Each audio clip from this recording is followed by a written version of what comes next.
Good morning and welcome back to Miss C's Corner.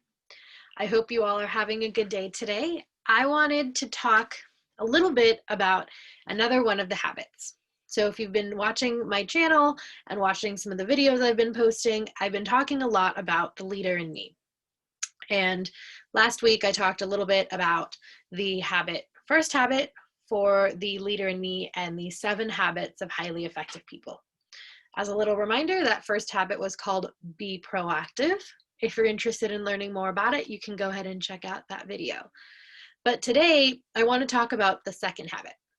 So the second habit is called Begin with the End in Mind. Now, I know it sounds a little bit cryptic, sounds a little bit weird, it's a little bit kind of confusing, begin with the end in mind. But in fact, this habit is actually all about creating a plan or having a vision and setting goals to achieve that vision.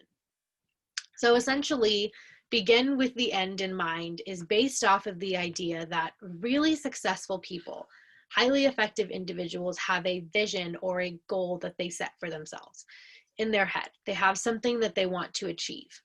That's how you begin with the end in mind. You begin with the end goal, the thing that you want, and then you figure out the steps that you need to take to get there. It's no different than when you have a paper you have to write. You begin with knowing what you want to talk about and then plan out how you're going to get there. Very much like the art pieces that you see behind me with the palm trees and the paintings. I began with an end in mind. I began with knowing what I wanted to paint, what I wanted it to look like in my head, and then had to go through steps and a process in order to create it onto the canvas. No different than what this habit actually is.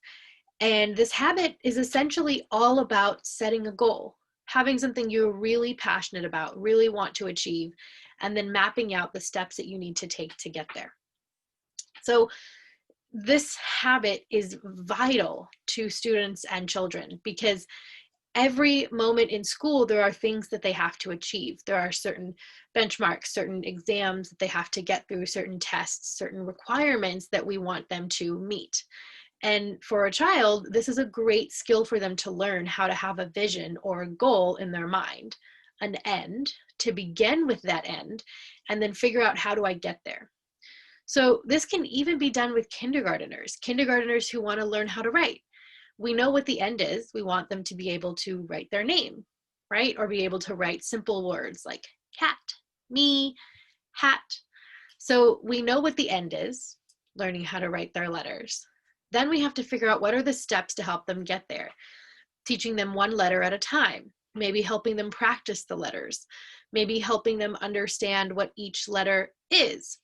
A is for apple, B is for banana, right? These are really simple ways that even children as young as 5, 6 years old can practice this habit of having an end goal and figuring out what they need to do to get there. This habit is a habit that we will need for our entire lives. I am still using this habit to this day. These very videos, I had an end in mind. I knew I wanted to make a series of videos about important habits for kids to have. And then I realized I'm going to have to figure out how to do this. I have to make a plan. I have to make a set of lists and ideas and things that I've got to work through to get to my end that I had in mind. So this habit comes as the second habit because first, we need kids to understand that they are responsible, be proactive. We need them to understand that they can make choices and decisions and that they have control over their life. Because if they have control, then that means they can have a vision and then put it into action because they are in control. So habit 2, beginning with the end in mind, automatically comes after learning how to be proactive. So we teach our kids how to be proactive, responsible, make decisions, be in control, and then we teach them how to have a vision, habit 2. We teach them how to have a goal in mind and then how to make up a list of things that they need to do to get to that goal.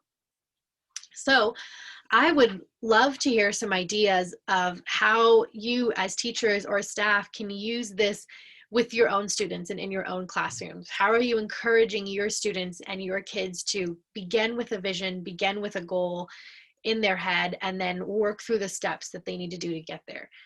Give me some ideas of how we can teach our kids how to do this better. Please use the comments, be interactive, give me some feedback. I'd love to hear how everything is going for all of you. And remember, as always, make it a great week.